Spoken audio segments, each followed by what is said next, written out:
안녕하세요. 성분도 어린이집 원장 오미경입니다. 제가 어린이집 원장을 시작한 지 이제 딱 3년째예요. 근데 우리 아이들을 어려서 키우면서 이런 교육법도 해보고 저런 교육법도 해보고 마지막에 부딪히는 것이 그러면 내가 어떻게 이 아이들을 어떻게 교육이 아니라 어떻게 양육을 해야 되는지 여기저기 가서 물어보니까 그러더라고요. 저보고 왜 아이한테 선생님이 되려고 하세요? 엄마가 되세요. 그러더라고요. 그래서 내가 선생님을 하고 있었구나. 아이한테는 학교에서는 선생님이 필요하고 집에서는 엄마가 필요한 거예요. 근데 아마 대부분 집에서 지금 엄마들이 아마 선생님 비슷하게 하고 계실 거예요. 왜냐? 아직 아이들이 요구하는 것이 아이들이 마음이 어떻고 또 그 욕구가 뭐고 어떻게 풀어줘야지 되고 그런 것들을 모르셔서 그런다는 생각을 해요. 알면 그렇지 않죠. 그래서 오늘 이제 강의 주제는 우리 아이의 마음속 들여다보기예요. 그래서 제가 여기에 나와 있는 그림 사진을 한참 몇 시간을 걸려서 찾았는데 이 그림의 단서를 이해하신 분. 하나 단서를 드릴게요. 한 길, 10길 물속은 알아도 한 길 사람 속은 모른다. 그 물속이잖아요. 그 물속에 들어가야 돼요. 애들 마음을 보려면. 물속에 들어가서 보니까 물속은 한 길 사람 속은 모르는데 10길 물속은 알아도 일단 들어가서 보니까 보이잖아요. 겉에서 보일 땐 아무것도 안 보이죠. 그냥 파란 물만 있을 거죠. 들어가서 보여요. 그런데 저 잠수부를 한번 보세요. 잠수부가 그냥 들어가면 들어갈 수나 있었을까요? 못 들어가죠. 그냥 들어가면 못 들어가요. 잠깐 들어갔다가 이렇게 보고 오겠죠. 그래서 잠수부가 뭐였어요? 이거 전등도 있고 물안경도 쓰고 산소 탱크도 메고 물갈퀴도 있고 그쵸? 오리발도 있고 다 무장을 하고 들어갔잖아요. 그래서 우리가 아이들 마음속을 사실 들여다보려면 엄마가 뭔가 무기가 있어야 돼요. 무장을 해야 돼요. 총을 메고 그런 게 아니라 뭔가 무장을 해야 된다는 거죠. 그 무장이 뭐냐면 사실은 저는 지식이라고 봐요. 그냥 예전에 아이들은 그냥 다 사랑으로 키우는 거야 하는 시대는 이제 지났죠. 왜냐? 아이들 발달에 대한 지식들이 너무너무 많이 연구되어져 나왔고 그것이 그냥 심리학적인 근거뿐만 아니라 생물학적인, 신체적인, 뇌과학적인 그런 지식들이 굉장히 많이 받쳐주고 있어요. 그래서 우리가 그런 것들을 모르면 그냥 사랑으로 키우는 거야. 그러면 사랑은 좀 제대로 아시나요? 그것도 잘 모르시잖아요. 그래서 그런 지식과 그거 다 갖고 들어가야 돼요. 요새 세대가 무슨 시대라 그래요? 정보화 시대라 그러죠. 정보. 아이들이 발달에 관한 정보를, 최신 정보들을 알고 있어야 돼요. 또, 예를 들면, 우리 최근에 최근에 유명한 아동 발달 심리학자가 누구예요? 삐아제. 다 아시죠? 그 후에 또 누구 아세요? 우린 삐아제가 이제 최고고 가장 맞다고 보고 있어요. 그러나 지금 삐아제 이제 그분 돌아가셨죠? 그 후에 이미 뇌과학이라는 거가 진화생물학이나 이런 것들을 통해서 심리학을 통해서 수없이 많은 새로운 사실들, 발달에 관한 과학적인 지식들이 나오고 있어요. 그것들을 어디서 써내느냐? 아동 교육을 하는 교육자나 교수가 아니라 생물학자, 진화학자래요. 그런 사람들이 아이들 심리 발달, 마음속 이런 것들을 설명하고 있어요. 아이들에 대한 마음을 설명하는 것도 이제는 진화학자고 동물학자고 그래요. 과학적인 근거를 가지고 있다는 거죠. 그래서 한 가지 예를 들면 삐아제가 뭐라고 그랬냐면 아이들은 자기중심적이다. 그래서 다른 사람의 의견을 관점을 이해를 못한다. 그랬어요. 우리는 그래서 아이는 역시 자기중심적이야. 그래서 고집을 피우고 그래서 관심을 끌려고 그러고 그러는 거야. 그렇게 알고 있었을 거예요. 그러나 이제 그렇지 않다는 거죠. 피아제의 이론이 이제 틀렸다는 게 슬슬 나오기 시작했어요. 제가 가장 최근에 본 얘기는 뭐냐면 그러면 정말 과연 아이들은 자기 관점에서만 세상을 볼 수 있을까? 아니라는 거죠. 실험을 했어요. 어떤 사람이. 최근에 현직에 있는 그 유명한 그 심리학자죠. 실험을 했어요. 어떤 실험을 했냐? 아이가 정말 자기 중심적으로만 생각하냐? 남의 관점 이해할 수 있느냐? 어떤 실험을 했냐면 이런 실험실 안에 과자를 놓고 아이 보고 이 과자가 유리병 아빠하고 같이 들어왔어요. 그래서 유리병 속에다가 과자를 유리병 속에 딱 넣어놨어요. 그리고 아빠를 나가라 그랬어요. 그리고 그러고서 뭐라 그랬냐면 아이가 그 과자를 꺼내서 냉장고에 넣으라 그랬어요. 냉장고에 넣어놓고 아이한테 뭐라고 물었냐면 이 아빠가 들어오면 과자를 어디서 찾을까 물어봤어요. 그랬으면 아이가 피아제 이론에 의하면 아이는 자기중심적이니까 아빠가 어디서 찾을 거라고 얘기를 했을까요? 자, 냉장고에 있을 거라고 생각한 사람, 얘기할 사람. 아이는 자기중심이라서 아빠도 나랑 똑같이 생각을 할 거야. 그리고 냉장고에 있을 거라고 얘기했다고 생각되는 사람. 또 유리병에 있을 거라고 아빠가 말할 거라고 생각한 사람.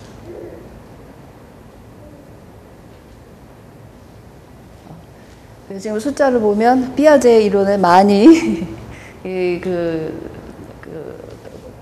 세뇌가 돼 있다고 생각이 되는데 사실 아이 관점에서 본다면 자기중심적인 입장에서 보면 내가 과자가 저기 냉장고에 들어간 걸 알았으니까 아빠도 냉장고에 있다고 알 거라고 생각을 했다는 거죠. 그게 이제 아이는 냉장고에 있다고 대답을 할 것인가, 유리병 속에 있다고 생각을 할 것인가. 그런데 아이는 뭐라 그랬을까요? 어느 쪽이 더 많았을까요? 우리가 아이가 자기중심적이라고 생각했으면 냉장고에 있을 거라고 있다고 얘기를 했을 거고, 그렇지 않다면 아빠는 냉장고에 있는 걸 못 봤잖아요. 그러면 유리병 속에 있을 거라고 대답을 할 거잖아요. 그렇다면 실제로 아이는 어느 쪽에 많은 대답을 했는가 하면 유리병 속에 있다고 아빠가 생각할 거라는 거죠. 그래서 조금 얼른 머리가 빨리빨리 안 돌아가고 자꾸 헷갈리는데 나중에 집에 가서 가만히 생각해 보세요. 그러면 유리병 속에 있다고 생각한다는 것은 아이가 다른 사람의 관점을 이해한다는 얘기예요. 그렇죠? 아빠는 못 봤으니까 여기에 있을 거라고 대답한다는 거죠. 그 얘기는 뭐냐면 아이는 아빠 입장을 이해한다는 거예요.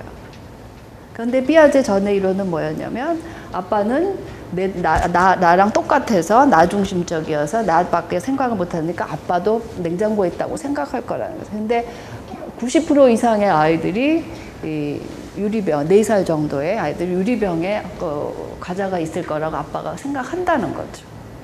그래서 그것처럼 그 지식, 유아 심리 발달이나 아동 발달에 대한 현재의 지식들이 그걸 우리가 맹신해서도 안 되고 안 믿어서도 안 되는 거예요. 어떤 것은 맞고 어떤 것은 맞지 않는 거예요. 그러면 우리가 제대로 하려면 어떻게 해야 되겠어요? 일단 알아야 되겠죠. 그 지식들을, 발달 지식들을 알고 현장에서 내 아이한테 해봐야 되겠죠. 그러면 내가 틀에 박힌 사고를 가지고 있으면 너는 왜 지금 벌써 이거 해야 되는 나이고 저거 해야 되는 거 이것도 할 나이인데 왜 아직도 못하냐. 그래서 아이를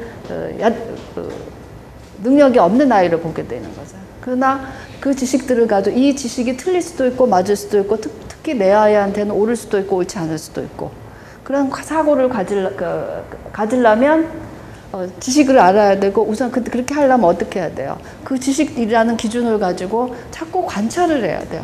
얘는 어떻게 하나? 어떻게 하고 있나? 그런데 너무 많은 자기의 고정관념을 갖고 있으면 관찰이 안 돼요. 그래서 자꾸 마음속을 들여다보려면 사실 관찰이 굉장히 중요하다는 거. 자, 그렇다면 마음을 들여다보기가 왜 어려울까요? 마음에 상대되는 개념 뭐가 있을까요?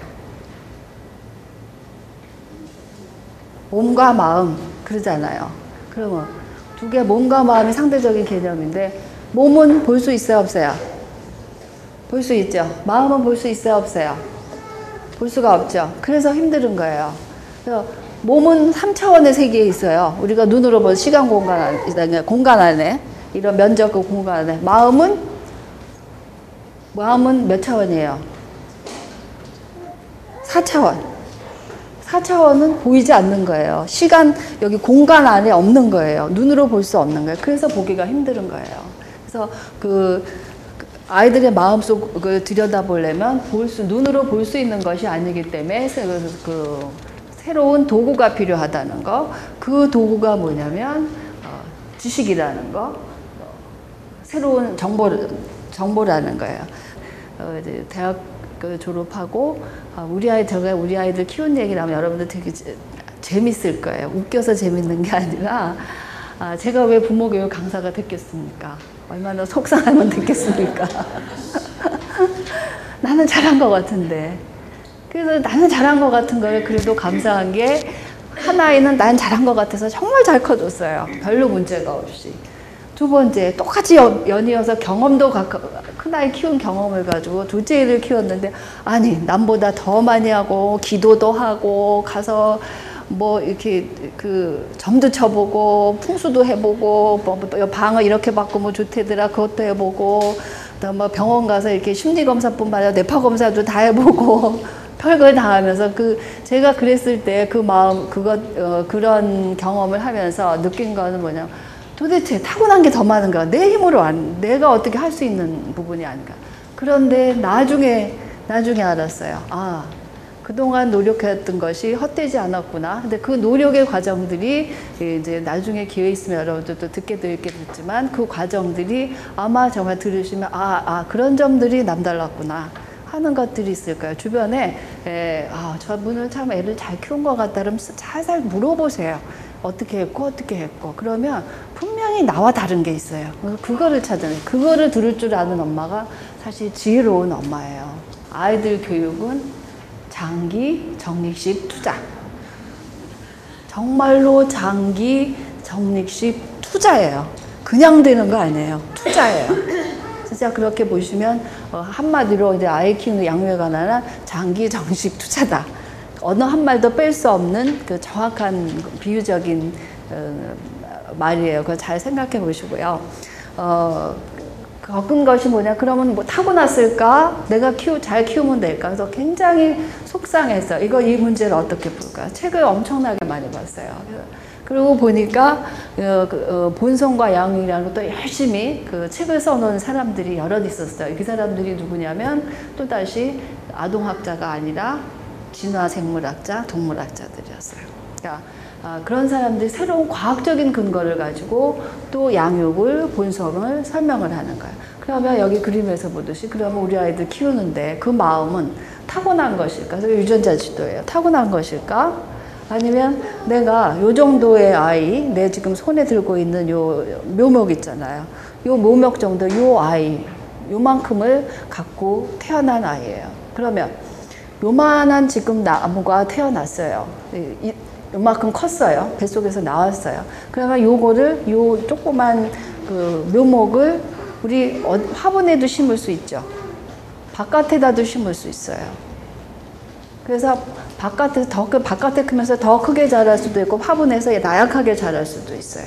그거를 요렇게 손에 든 이거를 어디다 내놓고 어떻게 키워야 할 것인지 그것이 바로 양육이죠. 근데 그 양육이 아까도 말씀드렸듯이 어떤 지식을 가지고 내가 도구가 있어야 보지요. 물안경이 있고 헤드라이트도 있고 물갈퀴도 있고 그런 것들이 함께 지식을 동반해서 양육을 해야 된다는 거예요. 아이들의 성격을 형성하는 요인을 3가지 요인으로 봤어요. 세 가지 요인 중에 중요한 게 출생순위하고 형제자매 경쟁하고 부모의 반응이에요. 그러면 출생순위, 이러저러한 출생순위에 따라서 사람들의 성격이 다른 거 여러분 아시죠? 그거는 다른 말로 이제 자세히 들어가면 첫 아이에 대한 어떤 기대치가 부모로서 다르고, 둘째에 대한 기대치도 다르고, 셋째에 대한 막내에 대한 기대치도 다르면서 출생 순위에 따라서 그 아이가 어떻게 성격이 형성이 되느냐, 그게 많이 달라진다는 거죠. 그 다음에 형제 자매 경쟁이에요. 그러니까 형제 자매 경쟁은 다시 말하면 출생 순위는 말하자면 유전자라고 볼 수 있는, 그러니까 타고난 거. 그 다음에 형제 자매 경쟁, 또 부모와의 반응, 부모가 어떻게 반응했느냐, 이것은 우리 환경이라고 볼 수 있는 거죠. 어떻게 달리 타고난 것을 형제자매하고 어떻게 같이 풀어가고, 부모가 그 아이들의 행동에 대해서 어떻게 반응을 했는지에 대해서 그걸 바탕으로 아이가 자기 성격을 형성해 나간다는 거예요. 부모의 반응이에요. 부모가 어떤 싸움에서 어떻게 반응을 해줬느냐에 따라서 아이들이 성격이 형성된다는 거죠. 예를 들면 이런 거예요. 우리 이제 한 가지 역할극을 좀 해봅시다. 부모의 반응에 따라서 아이들이 어떻게 다르게 행동을 하는지. 자, 그러면 이제 제가 엄마가 될게요. 그 다음에 아이가 되고 싶은, 우리 아이는 잘 다치고 온다. 그러시는, 밖에 나가서 잘 넘어지고 잘 다치고 온다. 그런데 좀 나와주실래요?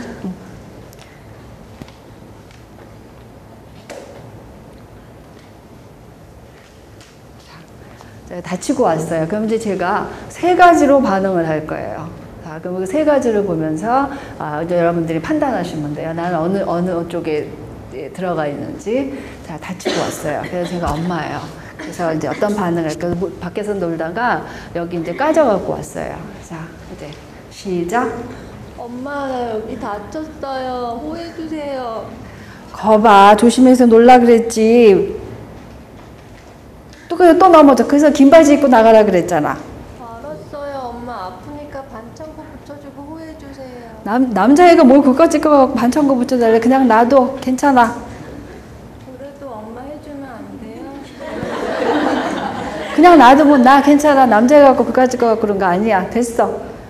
자, 이랬을 때 아이가 무엇을 느꼈어요? 엄마한테 사랑을 느꼈어요? 나는 씩씩하게 더 커야 정말 나 혼자 씩씩하게 잘 할 수 있을 것 같다 느꼈어요? 좌절감? 그러니까 엄마가 왜 어려운 거 같은 거, 어려운 일도 아닌데 왜 나에게 이렇게 안 해줄까? 자, 이게 첫 번째 반응이에요. 자, 씩씩하게 키운다고 이렇게 할 수도 있어요. 자, 그 다음에 두 번째. 또 두 번째 해보세요. 또 다치고 왔어요. 근데 제가 똑같이 해요? 네, 똑같죠. 제가 반응이 다른 거예요. 엄마가 어떻게 반응하냐. 엄마, 여기 저 넘어졌어요. 어머, 큰일 났다. 어떡하니? 어머, 저 피 좀 봐. 어떡하면 좋아? 빨리 가서 병원 가야 되겠다. 병원 가자. 빨리 가자. 큰일 났다. 어떡해. 그러니까 엄마가 이렇게 반응하니까 어땠어요? 좀 당황스러워. 당황스럽고. 네. 내가 이렇게 많이 다쳤나? 그냥 별거 아닌 것 같은데 왜 엄마는 병원까지 가자고 하지? 그래서 엄마는 나를 사랑해 주신다. 그러니까 뭔가 나를 사랑해 주는 것 같긴 같은데 과도한 반응인 거죠. 그렇진 않고 호들갑인 거죠. 자, 그게 또 그 두 번째 반응이야. 자, 세 번째 부모가 어떻게 반응했느냐. 자, 똑같은 것도 해요. 자, 시작. 엄마, 저 여기 까졌어요. 어머, 다쳤구나. 아이고, 아프겠다. 어떻게 하면 좀 나아질까? 엄마, 호해주고 반창고 좀 붙여주세요. 호해주고 반창고 보주면 낫겠다. 그치? 그러면 네가 여기서 호호 불고 있어. 내가 가서 반창고 가져올게. 네. 자, 엄마가 이렇게 했을 때 어떻게 느꼈어요? 내가 요구한 사항을 엄마가 잘 들어주고, 또한 내가 아팠을 때 엄마가 나를 보호해준다는 느낌. 그래서 첫 번째, 두 번째, 세 번째 중에 어떤 반응이 제일 좋았어요? 그렇죠. 자, 들어갔습니다. 자, 그러면 이제 여러분들은 여기서 뭘 다른 거를 보셔야 되냐면, 첫 번째, 두 번째는 해보셨죠? 세 번째. 한 것 같기도 하고 아닌 것 같기도 하죠. 그냥 한 것 같기도 하고 아닌 것 같기도 하고 하기는 했을 때 그것의 핵심 포인트가 뭔지를 지금 아직 캐치가 안 되신 거예요. 핵심 포인트는 뭐였냐면 두 가지예요. 어떻게 하면 나아질 것 같으니 해결책을 내가 내리는 것이 아니라 물었어요. 호호 불고 반창고를 붙이면 나을 것 같아. 그랬어요. 그러면 엄마가 그래 내가 가서 호호 불어주고 반창고도 붙여줄게. 그거는 제가 그렇게 반응을 했나요? 네가 호호 불고 있어. 내가 가서 반창고 가져올게 했을까요? 두 번째 했죠. 두 번째의 의미는 뭐냐면 어떤 일이 벌어졌어요. 그거에 대한 책임감을 너와 내가 네가 지고 네가 해결책을 내고 나는 도와주는 사람이라는 의미가 있는 거죠. 그러니까 다친 거, 무릎 깨지고 온 것에 대해서. 그러니까 어떠한 사건이든지 간에 그 아이로 인해서 문제가 발생이 됐어요. 문제가 생겼어요. 그러면 그 문제는 내 문제가 아니고 아이 문제예요. 아이 때문에 문제가, 애가 공부를 잘하고 못하고 내 책임, 아이 책임. 응? 아이 책임? 정말로? 자, 내 책임이라고 생각. 야, 문제의 소유를 엄청 잘 가르치네요. 그러면 돼요. 자, 그러면 공부를 해야 돼, 하는 거 아이 나. 공부를 잘하도록 하는 거 아이 나. 잘 몰라요 또? 그러면 1번이 안 맞다는 소리인데? 자, 공부는 누가 해야 돼요? 아이가 하는 거죠. 공부를 잘 안 해요. 그건 아이 책임이에요. 그런데 누가 책임지고 있어요, 지금? 엄마가 책임지고 있죠. 그럼 애들 공부 안 해요. 자기가 이건 내일이라고 알아요. 그래서 심지어 문제 풀어놓고 어떻게 해요? 엄마 해. 그러고 가죠. 엄마가 또 그것도 잘한다고 채점 다 해줘. 그리고 애들은 언제고 그거 문제 틀린 거를 발견할 날이 없어. 내가 실수한 거는 엄마가 다 찾아주는 거야. 엄마가 다 가르쳐주는 거야. 그거 안 돼요. 문제를 풀었으면 그거 채점하는 것도 자기가 해야 돼요. 그리고 그거 틀렸으면 그거 보는 답지는 자기가 찾아서 봐야 돼요. 그래서 이 다음에 문제집 사줄 때 멋있는 거 사줘야 돼? 아니요. 뒷장 해답지를 보세요. 해답지 보고 해답을 설명이 잘해둔 거 그거 사줘야 돼요. 그래서 자기가 그거 보게 해줘야 되는 거예요. 그래서 부모가 똑같은 그 문제 상황에서도 어떻게 반응하느냐에 따라서 아이들의 성격 형성에 굉장히 영향을 미친다는 거예요. 그 다음에 그러면 아이들은 왜 이런 잘못된 행동을 할까? 그 잘못된 행동하는 거는 아이들대로 어떤 욕구가 있다는 거죠. 아이들의 기본 욕구는 뭐냐면 소속감, 나도 힘 있다는 거, 나도 가치 있다는 거, 무조건 내 사랑, 이 네 가지가 필요하다는 거예요. 그러니까 이 이야기는 또 이론에서 나왔다기보다는 또 이론이라는 건 실제에서 나왔죠. 이런 건 닥터 드리커스라는 그 미국의 유명한 그 아동 정신과 의가 있었어요. 이 사람이 아동 정신과를 담당하면서 수십 년을 하면서 아이들의 그릇된 행동을 하는데 왜 그릇된 행동을 할까 봤더니 이 네 가지 카테고리로 나눌 수가 있었어요. 아이들은 그 집에 대해서, 그 집단에 대해서 소속감이 필요해요. 또래 집단 있잖아요. 그 어렸을 때뿐만 아니라 청소년 때도 필요하고 어른이 돼서도 필요해요. 우리 자기 소속감, 자기 집단이 친구 집단이나 사회 집단이 없는 사람들 외롭잖아요. 또 사회생활이 원만하지 못하잖아요. 소속감이 필요하고 나도 힘이 있어. 나도 내 말 한마디면 우리 엄마 다 움직여. 아니면 우리 엄마는 내 말 하나도 안 들어줘. 난 힘이 없는 거예요. 또 같이 있으면 나는 이런저런 가치가 있는 사람이야. 나는 사랑받는 사람이야. 이 네 가지 기본 욕구가 있다는 거죠. 그런데 이 기본 욕구가, 이 네 가지 기본 욕구가 채워지지 않으면 아이들은 그냥 포기할까요? 어떻게 해서라도 할까요? 욕구라는 거는 옳은 거예요? 틀린 거예요? 옳은 거예요? 틀린 거예요? 제 질문 자체가 틀렸어요. 제 질문 자체가 틀렸죠. 그런데 여러분은 그거 안 돼. 그거 그렇게 욕심 부리면 안 돼. 이러면 안 돼. 그리고 자꾸 판단을 해요. 근데 그것이 아니라 욕구 자체는 옳고 그른 게 없어요. 그냥 욕구예요. 배고픈 것처럼 그냥 욕구예요. 그래서 아이들이 잘못된 행동을 할 때는 이러한 욕구가 충족되지 않아서 잘못된 행동을 해요. 그러면 욕구는 그러면 안 돼, 저러면 안 돼 한다고 옳고 그른 걸로 판단할 수 있는 기준이 아니에요. 아니에요. 욕구는 기준은 뭐냐? 충족이 됐느냐, 안 됐느냐예요. 그러면 이 욕구가 충족되지 않으면 아이들은 별의별 방법을 다 통해서라도 욕구를 충족하려고 그래요. 그거는 배고픈 거와 마찬가지니까. 그래서 행동의 양상들이 나온다는 거죠. 그래서 아이들은 그럴 땐 행동을 하는데 그런 욕구 충족이 안 돼서 그럴 땐 행동을 하고 또 그럴 땐 그 행동들은 사실은 의사소통이라는 거죠. 그 의사소통이라는 거는 내가 이해받았고 가치 있고 힘 있고 사랑받았다고 느끼면 그럴 땐 행동은 줄어든다는 거예요. 충족은 충족되지 않았을 때 아주 안 좋은 방법으로라도 욕구를 충족하려고 해요. 그래서 그 안 좋은 방법으로 욕구를 충족하는 방법을 봤더니 그 닥터 주이커스라는 사람이 봤더니 4가지 유형으로 그럴 땐 행동을 하더라는 거예요. 그게 뭐냐면 첫 번째 관심 끌기, 그 다음에 힘 행사, 우리가 쉽게 말해서 고집을 부리는 거죠. 그 다음에 복수, 괜히 애들 친구 때리고 밖에 나가면 동물원에 가면 때려보고 유리창 깨고 뭐 이렇게 해보고 쪽 개미나 약한 애들 있으면 밟고 때리고 이런 해코지하는 행동들 한다는 거예요. 그다음에 회피 하다가 안 되면 이제 나 못해, 나 안 해 그렇게 된다는 거죠. 그런데 이러한 그럴 때 행동의 4가지 유형들이 청소년 시기에 가면 조금 다르게 바뀐다는 거예요. 그 스릴을 추구하고 과도하게 용감하고 물질적으로 과시하고 이렇게 바뀌는데 이제 사이드를 조금 빗나가서 청소년 때 스릴 추구. 근데 여러분들 다 아시죠? 폭주족. 엄청난 스릴 추구죠. 그 다음에 과도한 용감함. 과도한 용감함의 한 예를 들어드릴까요? 제가 친구가 있었어요.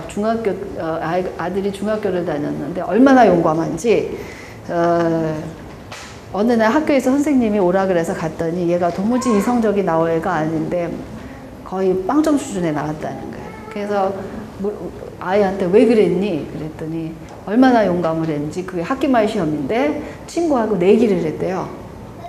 자, 지금부터 땡 하면 이제 시험 종이 올리면 시험장에 들어가서 시험을 보고 나오는데 누가 빨리 나오나. 그래서 땡 하고 가서 그 대신 뭔가를 쓰고 나와야 돼. 이름을 쓰고 막상지 다 쓰고 나와야 돼. 그래서 가장 빨리 나온 사람이 그날의 이제 히어로야. 그래서 했더니 착한 아들이 제일 먼저 빨리 쓰고 나왔다는 거야. 이게 지나친 과도한 용감함이죠. 그런 것들을 추구한다는 거예요. 또 물질적 과시. 그래서 중학교 때 되면 요새 중학생인 아이들이 좋아하는 건 뭐야? 명품 중에 폴로 티셔츠. 그러니까 여러분도 아마 명품 좋아하는 사람들은 아마도 그 뭔가 그 욕구 충족에 조금 문제가 있는 사람이 아닐까 싶어요. 아이들에서 그 명품을 가지고 물질적인 과시를 한다는 거죠. 그 욕구를. 그래서 그 4가지 행동 유형이 이제 있는데 그러면 이제부터 관심 끄기 그 속마음, 관심 끄는 행동은 많이 보셨을 거예요. 그러니까 아이들이 어떤 행동을 할 때는 욕구 충족이 안 돼서 그렇다 그랬죠. 어떤 욕구가 있다 그랬어요, 아이들한테는? 첫 번째. 아이들의 욕구가 충족이 안 되면 4가지 형태로 잘못된 행동을 한다 그랬잖아요. 그러면 그러면 우리 아이가 4가지 중에 어떤 것이 빠졌구나를 찾아보시면 되죠. 동생이 형이나 동생이 누가 있어서 자꾸만 나도 여기에 소속감이 안 느껴지는 거야. 나는 가치가 평가절하된 것 같아. 그래서 자꾸 그런 자기 가치를 느끼려고 소속감을 느끼려고 그럴 때 행동을 한다는 거죠. 그래서 관심 끌기에 하는 아이들의 속마음은 여러 환경에서 아이들이 전부 다 그 상황을 어떤 아이는 그걸 관심 끌기로 표현하고 어떤 아이는 힘겨루기로 표현을 하고 어떤 아이는 복수하고 회피하고 그렇게 표현이 돼요. 근데 관심 끌기 하는 애들의 속마음은 뭐냐면 사랑이라는 사랑을 갈구해요. 아까 욕구 중에 사랑이 있었죠? 무조건의 사랑. 그러면 그 사랑을 그 아이는 사랑이 중요해요. 관심 끄는 아이들은 힘겨루기 하는 아이들은 사랑이 별로 안 중요해요. 또 복수하는 아이들은 사랑이 별로 안 중요해요. 뭐가 있어요, 속마음에. 그것이 아까 이렇게 바닷속에 들어가서 보듯이 관심 끌게 하는 아이들의 속마음은, 예, 들어있는 마음은 그 닥터 주리커스라는 사람이 연구해 본 결과, 수많은 사례들에서 결론을 낸 결과가 뭐였냐면, 사랑은 누군가 나를 위해서 계속 분주하게 움직여주는 거야. 그래서 잘 있다가도 엄마가 전화를 하면 갑자기 엄마 뭐 해줘, 뭐 해줘, 그렇게 하죠. 또 갑자기 엄마가 드라마만 보려 그러면 엄마 배고파. 그런 것들이 관심 끄는 행동이에요. 그러면 관심 자체는, 관심 끄는 행동 자체는 좋은 거예요, 나쁜 거예요? 관심 끄는 거. 좋게 쓰면 좋은 거고 안 좋게 쓰면 나쁜 거예요. 그죠? 칼하고 똑같아요. 좋게 쓰면 과도고 나쁘게 쓰면 무기예요. 자, 연예인. 관심을 최대한 끌어야 되죠. 그럼 자꾸 관심 끌기 하는 애도 이 다음에 연예인에 대해서 최대한 관심을 끌어냈을지도 몰라요. 그거 자체가 좋고 나쁘고 틀리고 맞다가 아니라는 거죠. 단지 그것이 상황의 시기에 적절하지 않을 때 문제가 된다는 거죠. 그러니까 관심 끌기 자체가 언제나 나쁘고 언제나 적절하지 않다는, 그러니까 나쁜다는 건 아니에요. 중요한 게 뭐라고요? 포인트가? 적절할 때 적절한 방법으로 관심 끌기를 하면 되는 거잖아요. 그런데 그런 아이들 마음속에 가장 중요한 이슈는 뭐라고요? 관심 끌기 하는 아이들의 이슈? 사랑이에요. 근데 그 사랑이 내가 없어도, 아, 우리 엄마는 나를 사랑해. 나를 보지 않아도 나는 사랑을 받고 있어. 하는 확신이 없다는 거죠. 그래서 언제나 나를 보고 우리 엄마가 나만 쳐다보고 해바라기 하고 있어야지만 그것이 사랑이야. 그래서 친구가 와서 오랜만에 친구 만나서 열심히 이야기하고 있으면 갑자기 사랑을 빼앗긴 것 같아. 그래서 가만히 혼자 잘 놀다가도 엄마 갑자기 책 읽어줘, 배고파, 뭐 냉장고에 뭐 꺼내줘, 또 조금 커서까지 엄마 갑자기 이 문제를 모르겠어 풀어줘. 그거 나오는 거예요. 그래서 관심 끌기를 하는 아이들의 기본 생각은 뭐라고요? 사랑은 누군가 나를 위해서 분주히 움직이는 거예요. 이게 잘못돼가지고 그래서 젊은 아이들 남자친구 사귈 때 자기한테 뭐 별거 다 해달라고 그래서 큰 선물 사줄수록 맨날 전화해 줄수록 뭐 어쩌고저쩌고 해줄수록 그거 사랑이라고 착각을 하죠. 그리고 그거 뜸하면 사랑이 식었으니 어쩌고저쩌고 그래요. 그건 사실은 부모하고 정말로 제대로 된 사랑을 형성해 본 적이 없기 때문에 남자친구한테 그거 바라는 거예요. 그래서 그런 거 안 해주는 남자친구 갈아쳐 또. 그렇죠? 그래서 그 관심 끌게 하는 아이들의 속마음은 바로 사랑은 누군가 나를 위해서 분주히 움직이라는 거. 그러면 이 관심 끌게 하는 행동을 이렇게 하는 행동을 고쳐줘야 되잖아요. 그러니까 어떻게 고쳐주면 될까요? 그 관심 끌게 하는 행동의 수정 방향은 첫 번째, 눈 맞춤하지 않는다, 한마디도 하지 않는다, 사랑을 느낄 수 있는 신체적 접촉을 한다, 즉시 행동한다. 자, 요거 이제 하나만 그 역할극으로 한번 해볼게요. 자, 이제 제가 관심 끌기 많이 한다 그랬죠? 같이 한번 해봅시다. 상황이 어떤 상황이냐면 친구 오랜만에 만났어요. 그래서 둘이의 친구가 오랜만에 만났어요. 그런데 이 친구가 여기가 이제 아이가 돼주는 계속 방해를 하세요. 관심 끌기 행동을 많이 하죠? 아이들이 어때요? 할 때 전에 저랑 같이 공부한 적이 있어요. 그래서 제가 부탁합니다. 자, 그러면 둘이 앉아서 우리 오랜만에 만났어요. 그래서 이제 계속 방해를 하세요. 그러면 어떻게 하고 제가 어떻게 반응을 하는지 보세요. 자, 시작. 네, 이것도 관심 끌기 행동이에요. 자, 제가 이제 시작하겠습니다. 아, 오랜만에 만났다. 그동안 어떻게 지냈어? 잘 지냈어. 어머, 너 잘 지냈니? 나도 잘 지냈어. 그래서 어떻게 지냈어? 나도 요즘 바쁘지. 애 키우고 직장 다니고 정신 없어. 그랬구나. 그러지 말래도 너 엄마 누구만 보면 그래. 왜 그래? 참. 애가 왜 그런지 모르겠어. 니네 애는 괜찮니? 아니야, 우리 애들 그래. 다 애들 다 그렇지 뭐. 나 배고파. 아까 조금만 기다려. 넌 왜 엄마가 친구만 만나면 그래? 배고파. 조금만 기다려줘. 배고픈가 보다. 뭐 좀 줘라. 아니야, 괜찮아. 쟤 맨날 그래. 아유, 그래도 애가 잘 먹고 얼마나 좋아. 뭐 좀 챙겨줘. 아니야, 그래. 엄마 나 아유, 잠깐만 기다려. 엄마 응가. 애 있으니까 정신이 없어, 그렇지? 지금 하는 거 보시되 엄마가 오랜만에 전화를 받거나 친구 오면 이렇게 관심 끄는 행동을 하는 아이들은 가만히 있다가도 와서 자꾸 요구를 하죠. 그러니까 보통은 이렇게 반응을 할 거예요. 근데 이제는 제가 두 번째 반응을 보여드릴게요. 그걸 보면서 첫 번째 반응하고 어떤 점이 다른 것이 있는지 한번 찾아보세요. 자. 아, 오랜만이다. 그동안 어떻게 지냈어? 진짜 오랜만이다. 잘 지냈어? 그래, 나도 잘 지냈어. 그랬구나. 아유, 애가 엄마를 너무 좋아하나 보다. 우리 애는 엄마를 좋아해. 니네는 안 그래? 아유, 우리 애도 그렇지. 나는 그랬구나. 그동안 어디서 살았어? 미국 갔다는 소리 들었는데. 아니 잠깐 있다가 금방 들어왔어. 좀 오래 있어야 요즘 영어 교육이 되는데 말이야. 너무 잠깐 있어서. 그랬구나. 엄마. 그래도 좋았겠다. 이제. 엄마 나 좋지. 배고파. 엄마 나 배고파. 그랬구나. 애기 배고픈가 봐. 아니야, 나 아니야. 배고파. 엄마. 아유 그렇구나. 우리 애도 맨날 얼마나 성가시게 구는지 몰라. 엄마 나 그래? 배고파. 어떻게 성가셔? 엄마 나 배고파. 책 읽어준다 그러면 안 하다가 맨날 뭐 좀 하려고 그러면 엄마 책 읽어줘. 잠깐만. 엄마 책 읽어줘. 나 배고파 엄마. 나 배고파. 나 오늘 밥도 안 먹었어. 그랬구나. 조금 무지 배고파. 네가 엄마 얘기하는데 잠깐 멈춰줘서 참 고마워. 배고파서 그랬구나. 네. 내가 밥 줄게. 잠깐만 기다려. 나 밥 많이 줘.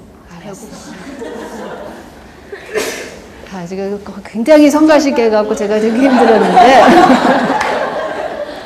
자, 첫 번째 반응은, 들어가자. 첫 번째는 어떨까요? 첫 번째. 아이가 엄마가 얘기를 하는데 계속 방해를 하는데 엄마가 어떻게 했어요? 계속 반응을 해줬죠. 그러면 아이 입장에서 다음번에 계속 그거 할까요? 아이는 뭐예요? 관심 끌기의 최종 목적은 뭐예요? 엄마의 사랑, 엄마가 나를 해바라기 하게 하는 거죠. 나를 해바라기 만들었어요? 못 만들었어요? 첫 번째. 만들었죠. 그러면 아이는 그 다음에 계속 할까요? 안 할까요? 계속 하죠. 두 번째는, 첫 번째 한 5번쯤, 성가신 행동을 해가지고 관심을 얻어냈으면, 사랑을 받았으면, 그 다음번에 5번 해갖고 될까요? 안 될까요? 한 6번쯤 또 해볼 거죠. 그게 또 통과됐어요. 그 다음에 한 7번쯤 또 해볼 거죠. 또 해볼 거죠. 계속 부모가 그렇게 반응을 그렇게 해준 거예요. 그쪽으로. 근데, 그러면서 아이는 이겼으니까, 그 다이나믹을 보면 이겼잖아요. 그래서 계속 관심 끌기 행동을 부적절한 방법으로 하는 거예요. 자, 두 번째에서, 어땠어요? 내가 두 번째, 계속, 방해를 하는데, 제가 어떻게 했냐면 계속 다른 행동 한 게 뭐 있어요? 신체적 접촉을 했죠. 쳐다봤어요? 안 봤어요?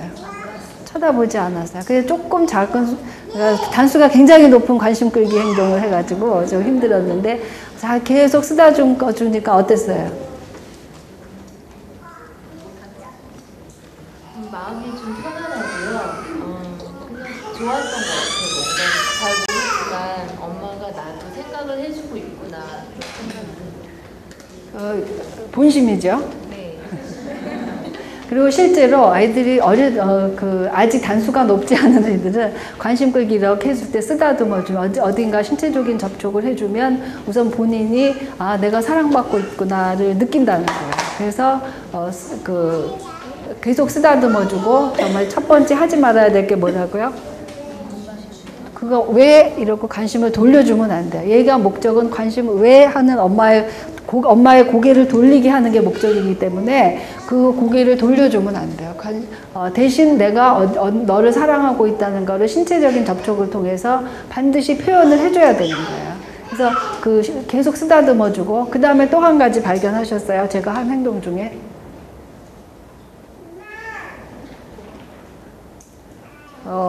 뭐냐면 즉시 행동한다에 있는 건데 뭐냐면 그 아이가 잠깐 멈출 적이 있었죠. 잠깐 쓰다듬어 주니까 막 이렇게 하다가 잠깐 멈춘 순간이 있었어요. 그때 생각을 했다는 거죠. 이게 되는 건가 안 되는 건가. 그래서 그 첫 번째 생각이 이렇게 해갖고 내가 되나 안 되나 그 생각을 하고 생각을 멈춘 거죠. 엄마가 재빠르게 그 순간을 포착을 해서 네가 그런 행동, 나를 귀찮게 하는 행동을 멈춰줘서 정말 고맙다. 뭘 원하니? 그랬잖아요. 그러니까 그 행동을, 관심 끄는 행동을 멈췄을 때, 관심 끄는 행동하는 거 분명히 자기가 요구하는 게 있었잖아요.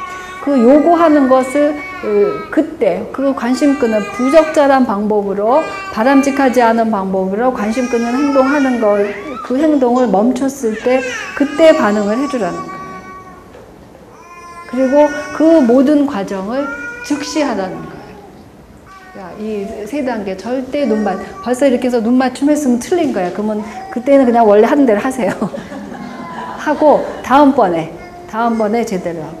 그러면 또 그런 질문을 하시더라고요. 그럼 이렇게 쓰다듬어 줘야 되는데 저기 있으면 어떻게 해요? 그래서 저기 있으면 어떻게 하면 돼요?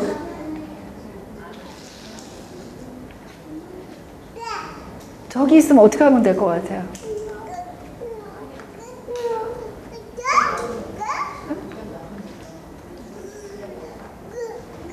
오라고. 그러니까 저기 있으면 대답을 못 하실 때는 엄마가 아직도 이게 그 방법을 모르시는 거야. 오라 그러면 되잖아요. 나 할 일 하고. 이거는 이리 와가 아니고, 뭐 한 대 귀찮게 해요. 나는 내일 계속 해요. 전화를 계속 해요. 무선 전화기잖아요. 내가 글로 가든가, 아이 보고 오라고 손짓을 하든가 하면 되는 거야. 그래서 어딘가 신체적 접촉을 해줄 때 아이들은 이래갖고 되나? 하는 생각, 이게 안 통하네? 하는 생각을 하기도 하고, 뭔가 사랑을 받았다는 느낌이 들어서 그 행동을 멈추기도 해요. 둘 중에 하나야. 그러면 성공해요. 그까지 성공. 그럴 때 어떻게 하라고요? 바로 반응을 해주라는 거예요. 반응을 해주는데 어떻게 반응하라고요? 네가 멈춰줘서 참 고맙다. 엄마 성가시지 않게 하니까 너무 좋네. 왜 그래? 그리고 그때 요구를 들어주라는 거죠. 고집 피우는 아이들 속마음에서 중요한 거는 뭐냐면 저 사람이 나를 조정하지 않는 게 중요해요. 내가 이래라 저래라 하는 거 제일 싫어. 그래갖고 우리도 그런 적 있죠. 내가 방 청소 하려고 그랬는데 엄마가 청소해 그러면 싫은 거. 그게 중요한 애예요. 사랑보다 그거 괜찮아. 오히려 이렇게 막 접촉하고 이런 거 싫어하는 애들 있어요. 그런데 자기는 힘이 중요해. 그래서 자기가 결정하고 내가 해야 되고 그게 중요한 아이들이야. 이 고집 그러니까 힘행사라는 건 고집 피우는 거예요. 그 고집 피우는 아이들이 중요한 마음속에 있는 것은 뭐냐면 다른 사람이 나를 조정하지 않는 것이 중요해요. 그래서 이 아이들은 어떻게 다뤄야 되냐면 행동을 그 방향을 잡아줘야 되는데 그 밑에 나온 것들 중에서 한 가지를 해요. 우선 고집을 피우는 것에서 한 발 물러나요. 자, 이거 치워 하잖아요. 예를 들어서 고집 피우는 자 이것 좀 치워줄래?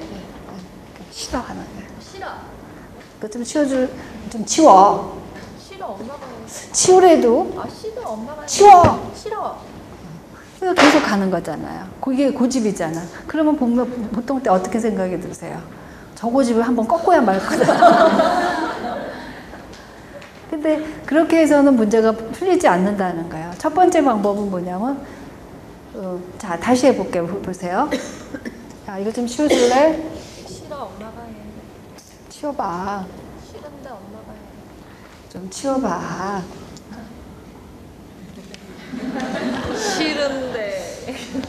싫은데 하면서 치우잖아요.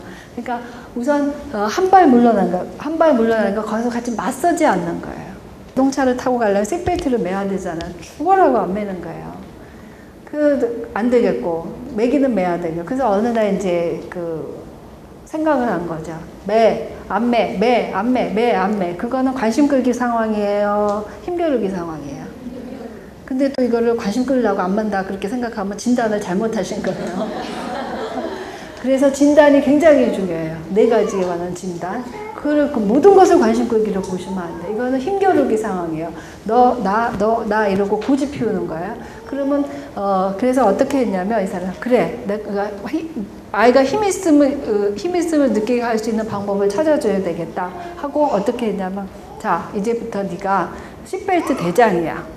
우리 식구가 차 안에 다 탄 다음에 시트벨트 대장이 다 그 시트벨트를 맨 거 엄마 출발해야지만 나는 출발할 수가 있어. 다 맸어도 네가 출발 그렇게 하지 않으면 난 출발할 수가 없어. 내일부터 실시. 그러고 그렇게 했다는 거야. 그랬더니 그 다음 날부터 이제 자기가 더 먼저 아이가 벨트 매라 누구 매라 그러고 엄마 출발했다는 거야. 그러니까 자기가 엄마보다 위인 것 같잖아요.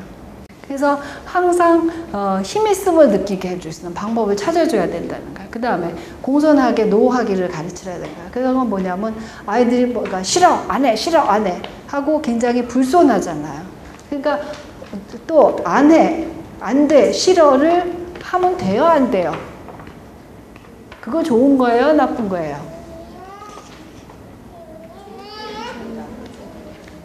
좋고 나쁜 게 아니죠. 적절할 때 싫을 때 싫다고 얘기할 수 있고 안 될 때 안 돼 할 수 있어야 돼요. 근데 우리 안 돼 소리를 잘 못해요. 그래 안 돼 소리 해야 이 다음에 친구가 가서 야 우리 저기 뒤에 가서 저기 담배 좀 피자. 근데 싫어할 수 있어요. 자 당당하게.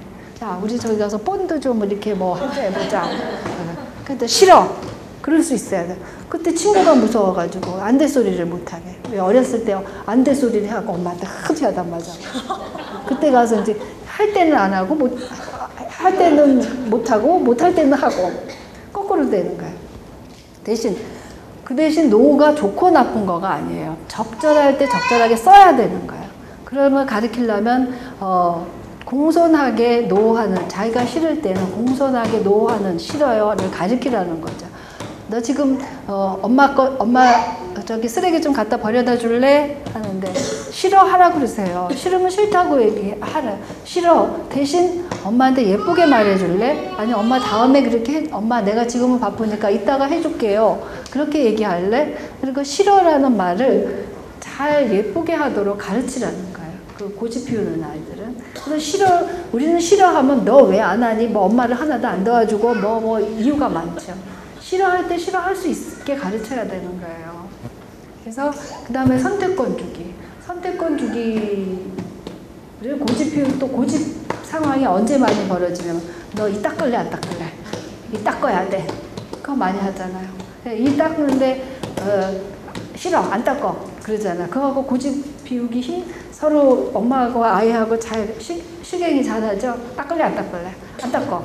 지금 닦어. 싫어 안 해. 하잖아요. 그런 상황에서는 선택권을 줘야 되는 거예요. 닦을래 안 닦을래는 선택권일까요 아닐까요? 아니에요. 선택권을 준다는 거는 닦는 건 기정사실이야. 막 그러니까 엄마들도 어떻게 해요? 맞고 닦을래 그냥 닦을래 그잖아요. 그렇다고 그건 선택권이 아니에요. 선택권 주는 게 아니에요. 강제 총 들이다 대고 닦을래 안 닦을래 하는 거죠. 그건 선택권이 아니에요. 자, 너 이를 닦아야 되는데 지금 닦을래? 5분 있다 닦을래?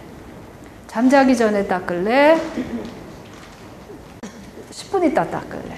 아니면 만화 영화 다 보고 닦을래?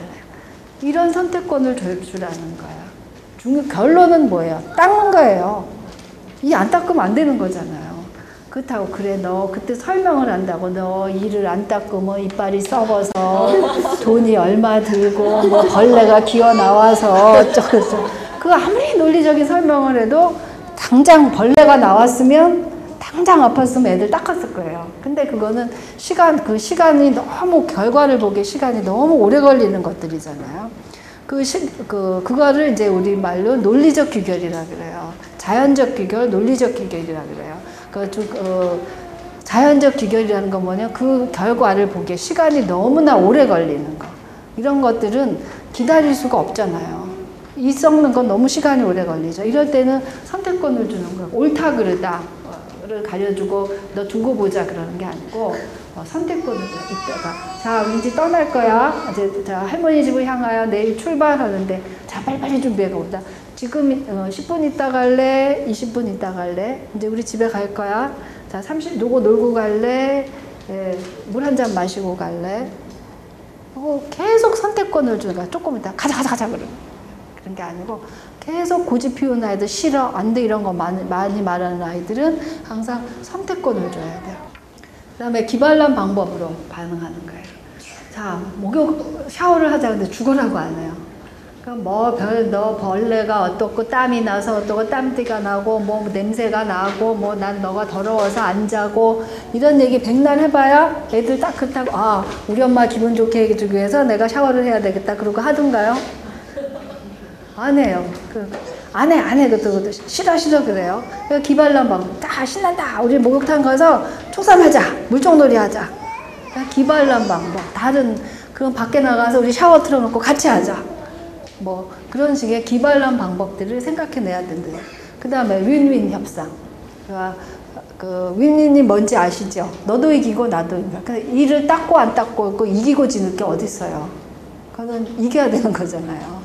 그러면 애만 이기잖아. 안 닦았으면 애만 이기고, 닦았으면 엄마만 이기는 거잖아요. 그러니까 그런 거는 요즘 세상에는 통하지 않는 거거든요. 그러니까 윈윈 협상이라는 거는 너도 이기고 나도 이기는 거야. 자, 예를 들어 드릴게요.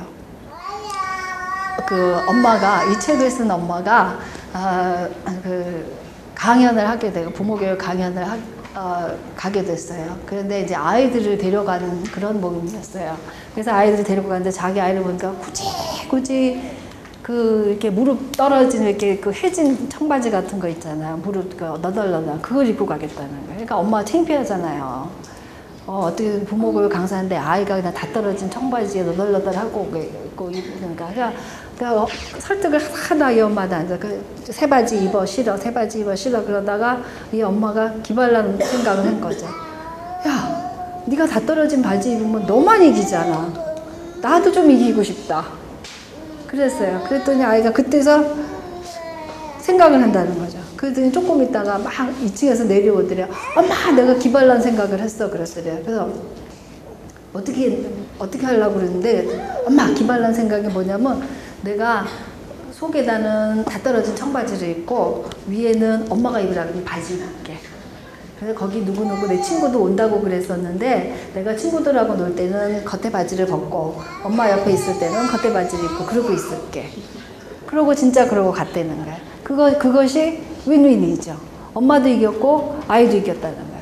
그러니까 여러분들 생각에 아이하고 실갱이를 하다가 반드시 중요한 거는 뭐냐면 아이도 이길 수 있고 나도 이길 수 있는 양쪽이 다 만족한 방법이 있다고 보고 협상을 해가라는 거죠.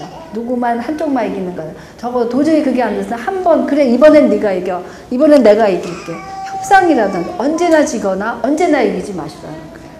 협상을 해나가고 가장 좋은 것은 너도 이기고 나도 이기는 윈윈이 있다는 거. 그 다음에 내 입장을 흘려보내기는 뭐냐면 나도 일 갔다 와서 너무너무 힘들어 죽겠는데 아이가 밖에 나가서 놀자는 거예요.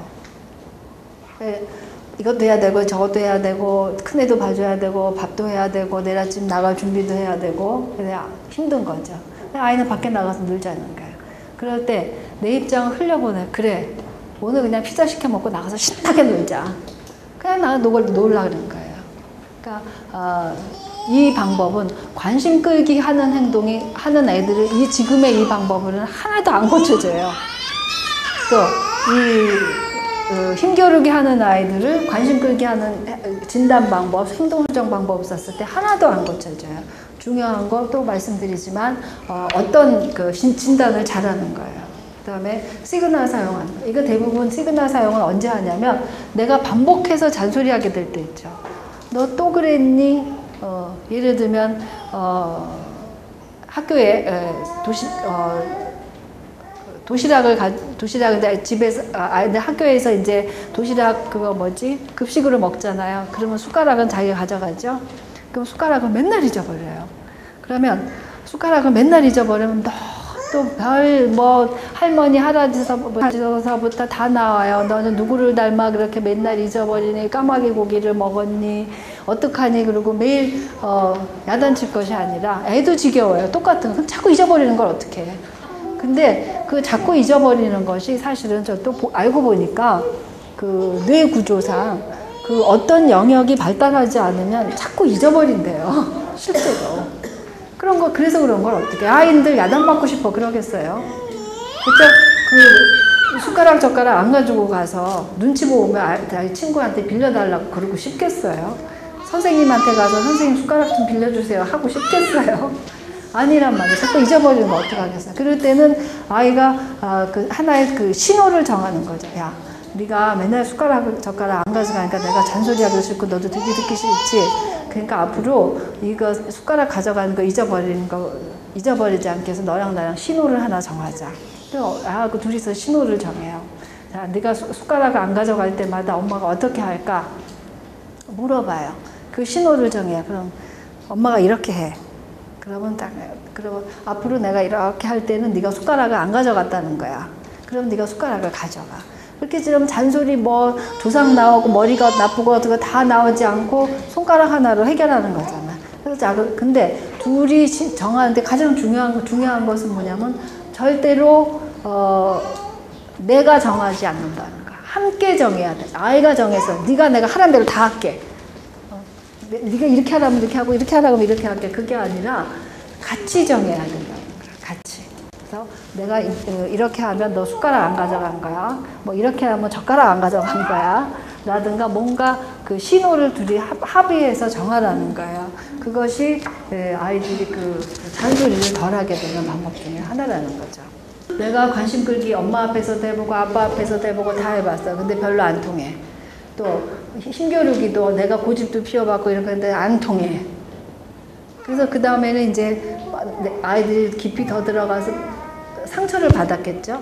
관심 받아보려고 했기도 하고 고집도 피워보는데 상처를 한 번도 통하지 않아서 상처를 받아요. 그래서 그 다음에 나오는 행동이 뭐냐면 복수 행동이 나와요. 그 첫 번째 나오는 것이 뭔가 어딘가 해코지를 해요. 동생을 엄마가 이뻐하는 동생을 깎고 짚는다든가 누구를 좋아하는 형이 좋아하는 물건을 막 자기가 훔쳐간다든가 뭐 부숴버린다든가 밟아버린다든가 그런 그 해코지하는 행동을 하는 거죠. 이 아이들 뭐냐면 속마음이 나는 상처받았어. 이래저래 엄마 사랑도 받고 싶고 관심도 받고 싶고 내가 힘 있음을 알리려고 고집도 부려봤는데 도무지 통하지가 않았어. 그래서 이제 나는 상처를 받았어. 그래서 되돌려주고 말 거야. 하는 거예요. 그래서 그런 그 복수하는 행동이 칼 들고 이렇게 하는 것만이 복수가 아니라 또 누구를 때리거나 해코지하는 것만이 복수가 아니라 그런 것들이 마음속에 쌓여서 10대가 되면서는 학교 부정하는 거, 그 다음에 10대 임신하는 거, 또 다른 아이들 따돌리거나 동물들을 못 살게 굴거나 협박하고 물건 부수고 나쁜 친구 사귀고 하여튼 뭔가 부정적인 행동들이죠. 자, 애가 이러면 엄마가 속상해요, 안 속상해요? 엄청 속상하죠. 나 속상한 건 너 당해받아요. 그렇게 복수 행동을 하는 거야. 복수한다고 해서 누구 뭐 치고받고 이것뿐만이 아니라 이런 행동을 하면 아이도 몰라요. 자기가 그렇게 행동을 하고 있는지를. 그런데 이렇게 하면 분명히 부모가 굉장히 가슴 아플 거잖아요. 이런 행동을 하는 거예요. 가출하고 학교 간다 그러고 학교 안 가고. 예를 들어서 어떤 아이가 어린이집에 있는데 매일매일 엄마가 늦게 와요. 다 있는 아이들 다 갔는데 엄마가 맨날 한 7시 반 다 돼서 와요. 심지어 어떤 데 7시 반 넘어서 와요. 그럼 이 아이가 매일매일 속으로 상처를 받았겠죠. 그래서 그 다음에 자라서 엄마한테 이제 이런저런 아까와 같은 그런 이제 그 해코지하는 엄마 마음을 아프게 하는 행동을 할 거예요. 그래서 아이들이 아이한테 물어봐요. 너 엄마가 그렇게 늦게 와서 미안했다. 그러니까 내가 아이한테 상처를 주었을지 모르는 것에 대해서 사과를 하는 거죠. 그리고 내가 그렇게 미안해. 너 맨날 엄마가 늦게 와서 미안한데 엄마가 어떻게 주면 좋을까? 그리고 물어봐요. 상처를 치유해줄 방법이 있는지 물어보는 거예요. 물어봐요. 그럼 애가 근데 여기서 하지 말아야 될 건 한 가지 있어. 엄마 그 대신 닌텐도 사줘. 그 대신 뭐 파워레인저 사줘. 이런 거는 될까요? 안 될까요? 안 돼요. 그런 것이 아니라 다른 거. 엄마가 아까 아이한테 물어봐서 내가 그거를 보답해 줄 때는 언제나 중요한 것이 뭐냐면 내가 허용 가능한 범위 내에서요. 내가 허용 가능한 범위. 경제적으로든 내 심리 상태거든 그게 돼야 내가 컨트롤이 되거든요. 그래서 그것이 내가 허용 가능한 범위 내에서 보답을 해주는 거예요. 그 다음에 훈육은 나중에 너 그런 건 나쁜 거야 그렇게 하면 안 돼 하는 그런 훈육은 이미 아이가 상처를 받은 상태 복수 행동을 하는 그 10대 임신과 같은 그런 여러 가지 행동을 할 때 너는 말이 안 된다 그런 건 나쁜 거야 하는 거 그런 훈육은 나중에 하라는 거죠. 나는 할 수 없어 나는 못해 하는 이런 것처럼 보일 때 이 깊은 심리는 뭐냐면 동정을 받음으로써 회피를 하는 거예요. 그래서 이런 아이들은 자 이것 좀 해봐. 자 예를 들어서 운동화 끈을 한번 매라 그러는데 안 한다고 계속 그래 징징거려요. 그러면 어떻게 할까? 자 지금 잠깐 역할극을 해볼게요. 자 네가 이 운동화 끈 좀 매봐. 아니 해봐 그래도 할 수 있어 해봐. 자 어떻게든지 해봐. 제가 어떻게 했을까요? 어떻게 한 걸까요? 어떻게든지 해봐 하고 상황을 나와버리는 거예요. 분명히 내 생각에 얘가 이거 할 수 있는 것 같은데 못하잖아. 안 한다 그러잖아요. 막 징징 물고 그리고 자꾸 빼요. 그런 아이들은 이제 실패할 것이 두렵고 나는 못해 하고 동정을 받고 싶어 해요. 그 속마음 깊은 곳에서는. 그래서 그럴 때는 그냥 어떻게든지 해봐. 그리고 나와버려요. 자, 제가 어떻게든지 좀 해봐. 그리고 나왔더니 어땠어요? 어떻게 해야 되지? 당황스럽고 그래도 해야 되나 싶은 생각이. 그게 중요한 거예요. 내가 어떻게 해야 되지 하는 상황을 그런 의문점을 갖게 하는 거예요. 그래서 자기가 어떻게든 하지 그리고 펑 해갖고 그러면 이제 생각을 할 거예요. 내가 한번 해볼까? 그렇게 된다는 거죠. 근데 여기서 지금 아주 쉽고 간편한 상황만 봐서 그렇지 지금 이 상황에서 이제 해봐 그러고 나왔는데 아이가 여기서 하라 그랬는데 그 다음에 상황이 바뀌어요. 계속 징징 울거나 뭐 어떻게 해주겠지 그런 게 아니라 또 어떻게 돌변할까요? 소리를 고래고래 지르겠죠. 해줘 그러고 그럼 또 엄마가 싫어 그럴 거죠. 그러면 이 상황이 회피 상황이 어디로 갔어요? 힘겨루기 상황으로 갔어요. 그러면 얼른 그 힘겨루기 상황에 온 거에 대해서는 힘겨루기 대처 방법을 써야 되는 거예요. 자 어떻게 해요? 그럼 계속 해봐 그래요? 그럼 맞서는 거잖아. 그럼 어떻게 해야 돼요? 힘겨루기 상황에서 아까 몇 가지 말씀드렸죠. 제일 빨리 하고 쉬운 거. 엄마가 도와줄까? 그러면 처음부터 끝까지 다 도와줘야 돼요? 운동화 끈 한쪽만 껴주면 네가 빼봐. 그렇게 해요. 같이 도와주거나 조력을 해주거나 또 한 가지는 근데 분명히 이거 끼는 게 문제가 아니라 지가 할 수 있는데 안 하는 거야. 고집을 피우는 거야. 그럴 때는 선택권 주기. 그러면 조금 이따 할래? 엄마랑 같이 할까? 그러면 다른 운동화 그러니까 끈 없는 운동화 다른 구두 신을까? 그거 바꿔주는 거예요. 그래서 그 상황이 그런 어떠한 상황도 사실 네 개를 분명하게 가를 수는 있어요. 그런데 한 상황에서 한 가지 그릇된 행동만 나오는 건 아니라는 거죠. 네 가지가 복합돼서 나와요.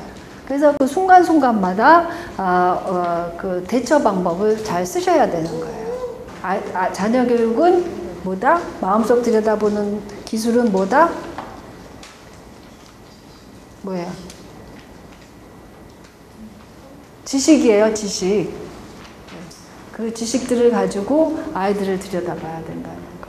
그래서 애들 교육은 장기, 적립식, 투자다. 그래서 긴 시간을 가지고 조금씩 투자하시라는 거. 오늘 여기까지 하고 긴 시간 동안 수고 많으셨습니다. 고맙습니다.